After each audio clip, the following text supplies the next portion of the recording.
मैं एक ऐसी दुनिया में चला गया जहाँ फीमेल लीड की स्टोरी चल रही थी। मैंने एक गरीब स्कूल ब्यूटिशियन जीशिया को ट्रेन करके उसे दुनिया की सबसे रिच इंसान बना दिया। और जब मुझे लगा कि अब मैं इस दुनिया से फ्री हो सकता हूँ तो खुशी में अपनी कंपनी के सारे शेयर्स उसी के नाम कर दिए। बस यही चाहता था कि वो फिर कभी उस पॉवर्टी वाली लाइफ में वापस न जाए जहाँ खाना और रहना तक मुश्किल था। लेकिन जिसे सबसे ज्यादा पैसों की जरूरत थी उसने ही साफ मना कर दिया। उसने कहा उसे सिर्फ मुझसे एक बच्चा चाहिए और फिर मेरे साथ एक सिंपल लाइफ जीनी है। मैंने ऊपर से स्माइल करते हुए हाँ कर दी, लेकिन उसी रात फेक डेथ करके उस दुनिया से गायब हो गया और उसकी जिंदगी का कम उम्र में मर चुका व्हाइट मून बन गया। 6 साल बाद सिस्टम पैनिक होकर मेरे पास आया और बोला होस्ट टारगेट ने मुझे भेजा है पूछने के लिए कि आपकी बेटी ऑपरेशन थिएटर में है, क्या आप उसे देखने जाओगे। मैं बाहर से काल्म रहा लेकिन अंदर से शॉक हो गया कि मैं तो सिर्फ 6 साल के लिए गया था और शेन जीशिया किसी और के साथ बचा कर चुकी थी। सिस्टम तुरंत पैनिक होकर समझाने लगा कि जिस रात मैं गया था उसी रात शेन जीशिया पूरी तरह डार्क और इंसेन हो गई थी। दुनिया को स्टेबल रखने के लिए मजबूरी में उन्हें हमारे दोनों के डीएनए से एक बच्चा बनाना पड़ा। अब वो पूरी तरह पागल हो चुकी है और उसने धमकी दी है कि अगर मैं आज उससे नहीं मिला तो वो मेरी बेटी का ऑक्सीजन हटा देगी। ये सुनते ही मैं तुरंत उस दुनिया में वापस गया और सिस्टम ने मुझे सीधे हॉस्पिटल के रूम में भेज दिया जहाँ एक छोटी सी लड़की बेड पर बैठी थी। मुझे अचानक सामने देखकर उसके चेहरे पर बस हल्की सी सरप्राइज आई। फिर उसने बड़े एटीट्यूड से पॉकेट में हाथ डालकर मुझे एक बैंक कार्ड दिया और बोली ये लो 1 करोड़, यहीं रुक जाओ और मेरे पापा बन जाओ। उसकी पर्सनैलिटी बिल्कुल शेन जीशिया जैसी थी। सिस्टम ने बताया कि ये बच्ची हमारे डीएनए से बनी है। इसका नाम लिन नायर है और ये 6 साल की है। मैं पूरी तरह शॉक्ड रह गया और पूछा क्या तुम मुझे जानती हो। नायर मुझे सीधा स्टेयर करते हुए बोली आप मेरे पापा हो। मैंने आपको उस औरत के सेफ वाले एल्बम में देखा है। ये सुनकर मैं और ज्यादा शॉक्ड हो गया क्योंकि वो अपनी माँ को माँ तक नहीं बुला रही थी। तभी सिस्टम ने बताया कि शेन जीशिया और बच्ची का रिलेशनशिप बहुत कोल्ड है। बच्ची 1 हफ्ते से हॉस्पिटल में है लेकिन वो एक बार भी उसे देखने नहीं आई। ये सुनकर मेरे मन में गुस्सा आ गया कि आखिर शेन जीशिया इतनी इर्रेस्पॉन्सिबल कैसे हो सकती है। तभी नायर ने मासूमियत से पूछा तो क्या आप मेरे पापा बनकर यहीं रहोगे। मैं एक पल के लिए चुप हो गया क्योंकि मुझे शेन जीशिया का डेंजरस नेचर अच्छी तरह पता था। जब मुझे कभी किडनैप किया गया था और मैं सिर्फ 2.5 घंटे के लिए उससे दूर हुआ था तब उसने पूरी सिटी उलट दी थी और किडनैपर्स का बहुत बुरा हाल कर दिया था। उसका प्यार उतना ही डार्क और डेंजरस था जितनी वो खुद थी। वो मेरे लिए अपनी जान तक देने को रेडी थी और सिस्टम को मजबूर कर दिया था कि उसे हमारा बचा दे। लेकिन अब मैं उसे पूरे 6 साल छोड़कर चला गया था। अगर मैं यहाँ रुका तो मेरा सामना उससे जरूर होता और मैं सोच भी नहीं सकता था कि वो पागल औरत अब क्या कर सकती है। मेरी साइलेंस देकर नायर डर गई और बोली क्या आपको पैसे कम लग रहे हैं। अगर 1 करोड़ कम है तो 10 करोड़ दे दूंगी। मैं आपको लोन पेपर भी लिखकर दे दूंगी और जब बड़ी हो जाऊंगी तो सब वापस कर दूंगी। ये कहते हुए उसने तुरंत पेपर निकाला और उस पर कई जीरो लिख दिए। लेकिन तभी एक मेड अंदर आई। उसने पेपर छीन कर फाड़ दिया और गुस्से में बोली मैडम आप समझ क्यों नहीं रही। ये 99999वां आदमी है जो प्लास्टिक सर्जरी करके आपके पापा बनकर आपको चीट करने आया है। ये कहते हुए वो मेरी तरफ बढ़ी और मेरे बाल पकड़ने लगी। लेकिन नायर दर्द की परवाह किए बिना तुरंत बेड से उतरकर मेरे सामने खड़ी हो गई और चिल्लाकर बोली तुमने इन्हें छूने की हिम्मत कैसे की। क्या तुम्हें लगता है कि मैं अपने रियल पापा को नहीं पहचान सकती। मेड ने कहा लेकिन मैडम आपके पापा को मरे हुए 6 साल हो चुके हैं, वो कैसे हो सकते हैं। नायर गुस्से में चिल्लाई शट अप, मेरे पापा मरे नहीं हैं। उस औरत ने खुद कहा था कि मेरे पापा एक सिस्टम यूजर हैं और उन्हें मेरी जिंदगी का जल्दी मर जाने वाला व्हाइट मून बनना था, इसीलिए उन्होंने फेक डेथ की थी। उसकी बात सुनकर मैं अंदर से हिल गया क्योंकि शेन जीशिया को मेरे सिस्टम यूजर होने का सच पता था लेकिन मैंने कभी उसे पूरी कहानी नहीं बताई थी। फिर भी उसे सब कैसे पता चला। नायर गुस्से में मेड को घूरते हुए मुझे प्रोटेक्ट करने लगी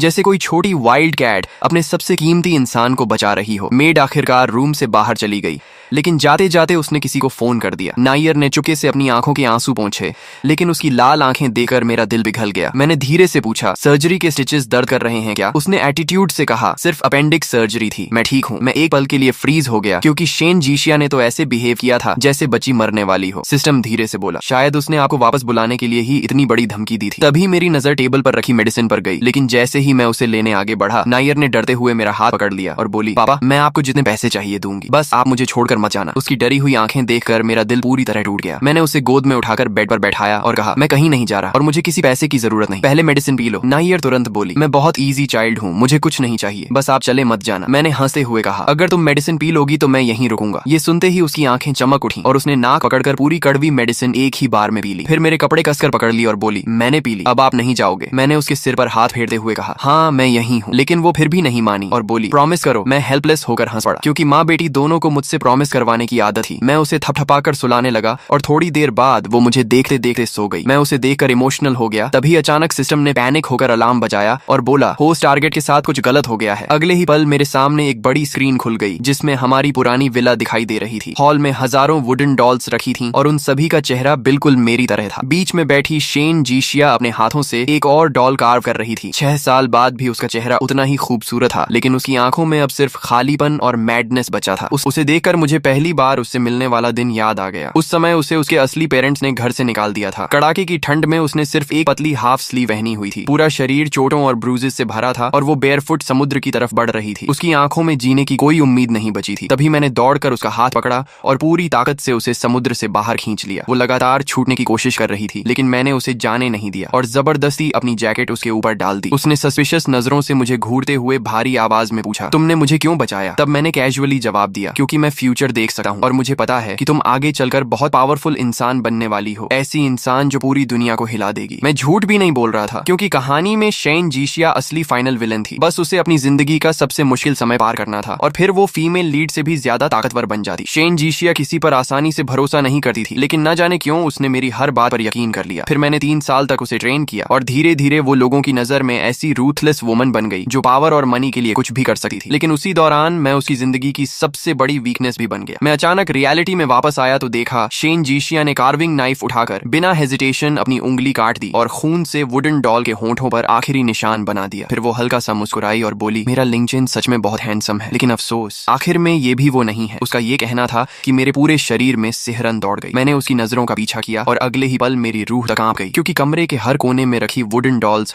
बिल्कुल मेरी तरह दिख रही थी। हर डॉल इतनी रियल लग रही थी जैसे मैं खुद वहां खड़ा हूँ। साफ पता चल रहा था कि उन्हें बनाने वाला इंसान किस हद तक ऑब्सेस्ड था। 6 साल बाद शेन जीशिया पहले से भी ज्यादा इंसेन हो चुकी थी। तभी सिस्टम ने धीरे से कहा, होस्ट, आपके जाने के बाद टारगेट हर दिन खुद को इन डॉल्स के साथ कमरे में बंद रखती थी। वो एक पल के लिए भी उनसे दूर नहीं रह पाती थी, चाहे उसकी तबीयत कितनी भी खराब क्यों ना हो, यहाँ तक कि खून की उल्टियां क्यों ना हो रही हो। फिर भी वो रात में वापस इसी रूम में लौट आती थी। ये सुनते ही मेरे दिल में गिल्ट और दर्द और बढ़ गया। तभी विला के बाहर से नॉक की आवाज आई। बाहर से बटलर बोला, मैडम, वंग मेड आपसे कांटेक्ट नहीं कर पा रही थी, इसलिए उन्होंने मुझे मैसेज देने भेजा है। छोटी मैडम के पास फिर एक ऐसा आदमी आया है जो सर जैसा दिखता है। इस बार उसने छोटी मैडम को पूरी तरह बिलीव करा दिया है और वो उसे अपना पापा मानने लगी है। शायद सर्जरी के बाद छोटी मैडम सर को बहुत मिस कर रही हैं, इसलिए मुझे डर है कि कहीं वो आदमी उन्हें बहलाकर अपने साथ न ले जाए। मैडम, क्या आप एक बार हॉस्पिटल जाकर छोटी मैडम को देख लेंगी? लेकिन अचानक डिस्टर्ब किए जाने पर शेन जीशिया का चेहरा ठंडा हो गया। उसने बिना इमोशन के कहा, उसे जिसे पापा बुलाना है बुलाने दो, और अगर जाना है तो चली जाए, मुझे डिस्टर्ब मत करो। आज मैं सिर्फ अपने लिंक चेन के साथ एनिवर्सरी मनाना चाहती हूँ। ये सुनकर बटलर हेल्पलेस होकर चुपचाप वहां से चला गया। लेकिन मैं अंदर से और ज्यादा कंफ्यूज हो गया, क्योंकि शेन जीशिया का नायर के लिए इतना कोल्ड बिहेवियर देकर समझ नहीं आ रहा था कि आखिर इन माँ बेटी के बीच ऐसा क्या हुआ था। आखिर हुआ क्या है? तभी बिना किसी वार्निंग के स्क्रीन पर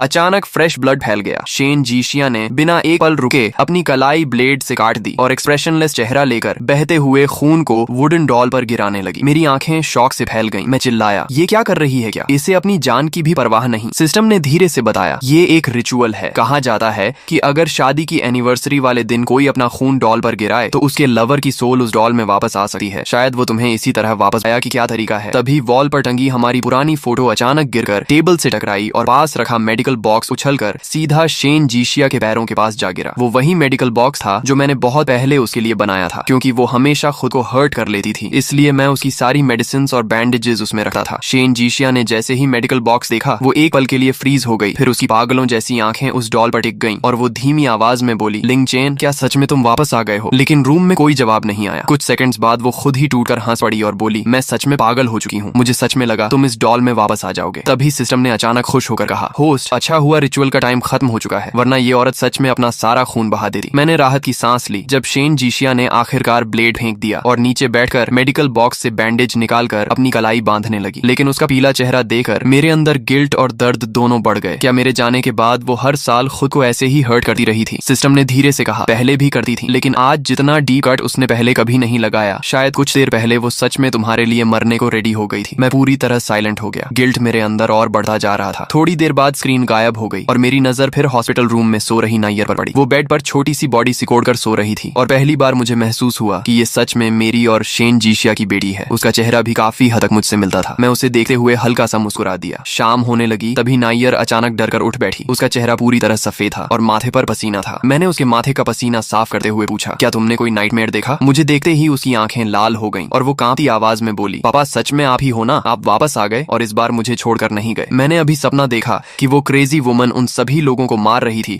जो आपकी तरह दिखते हैं। नायर डर से कांप रही थी, लेकिन उसकी आवाज में गुस्सा भी था। उसने दांत भींचकर कहा, वो औरत सिर्फ पागल नहीं है बल्कि ब्लाइंड भी है। हो सकता है वो आपको पहचान ही न पाए और बाकी लोगों की तरह आपको भी मार दे। अपनी ही माँ के लिए उसके चेहरे पर इतनी नफरत देखकर मैं अंदर से कंफ्यूज हो गया, क्योंकि टेक्निकली उसे शेन जीशिया ने ही बड़ा किया था। फिर दोनों के बीच रिलेशनशिप इतना खराब कैसे हो गया? मैं कुछ पूछ पाता उससे पहले ही नायर बेड से कूदकर नीचे उतर गई और सीरियस एक्सप्रेशन के साथ बोली, पापा मुझे पता है आप भी उसे हेट करते हो, तभी उसे छोड़कर चले गए थे, लेकिन मैं उसकी तरह नहीं हूँ। मैं बिल्कुल नॉर्मल हूँ। अगर आप चाहो तो मुझे अपने साथ ले चलो। मैं पैसे भी कमा सकती हूँ और हाउस वर्क भी कर सकती हूँ। ये कहते हुए उसने अपने बैग से कई बैंक कार्ड्स निकालकर मेरे हाथ में रख दिए और बोली, इनमें कुल मिलाकर 1 करोड़ है। अभी ज्यादा नहीं है, लेकिन मैं फ्यूचर में और भी कमाऊंगी और पूरी जिंदगी आपका ध्यान रखूंगी। उसके सीरियस फेस को देखकर मैं हंसी रोक नहीं पाया। मैंने उससे पूछा, नायर तुम अपनी माँ से इतनी नफरत क्यों करती हो? लेकिन उसने जवाब नहीं दिया। उसने बस मेरा हाथ पकड़ लिया और धीरे से बोली, ये सब मैं आपको यहाँ से निकलने के बाद बताऊंगी, प्लीज अभी मेरे साथ चलो। उसकी आंखों में डर और रिक्वेस्ट दोनों थे और मेरा दिल पूरी तरह पिघल गया। मैंने आखिरकार हाँ कह दिया। ये सुनते ही नायर की आंखों में खुशी चमक उठी और वो मेरा हाथ पकड़कर बाहर ले जाने लगी। रास्ते में वो धीरे से बोली, पापा डरिए मत, मैं आपको यहाँ से सेफली भगा दूंगी और पूरी जिंदगी प्रोटेक्ट करूंगी। लेकिन उसकी बात पूरी भी नहीं हुई थी कि अचानक सामने एक औरत आकर खड़ी हो गई। उसे देखते ही मेरा चेहरा बदल गया। शेन जीशिया सीधा मुझे देख रही थी। उसके होंठों पर हल्की मुस्कान थी, लेकिन आंखें पूरी तरह खाली थी। उसने धीमी आवाज में कहा, लिंगचेन तुम इसके साथ भागना पसंद करोगे, लेकिन मेरे लिए रुकना नहीं चाहोगे। क्या तुम सच में दूसरी बार भी मुझे छोड़कर जाने वाले हो? 6 साल बाद वो पहले से काफी पतली हो चुकी थी, लेकिन उसकी मौजूदगी अब भी उतनी ही डेंजरस थी। उसकी नजर एक पल के लिए नायर पर गई और फिर वापस मुझ पर टिक गई। उसने शांत आवाज में पूछा, क्या हम दोनों थोड़ी देर बात कर सकते हैं? नायर उसके गेज से डर कर कांप गई, लेकिन फिर भी मेरे सामने खड़ी हो गई और बोली, मुझे पता है तुम क्या करना चाहती हो। मैं तुम्हें पापा को हर्ट नहीं करने दूंगी। मैं गिल्ट में उसकी नजरों से बचने लगा, क्योंकि सच कहूं तो चाहे पहले हो या अब, शेन जीशिया ने हमेशा मुझसे सच्चा प्यार किया था और हर बार उसे हर्ट करने वाला इंसान मैं ही था। तभी सिस्टम अचानक प्रकट हुआ और बोला, होस्ट हेडक्वार्टर से मैसेज आया है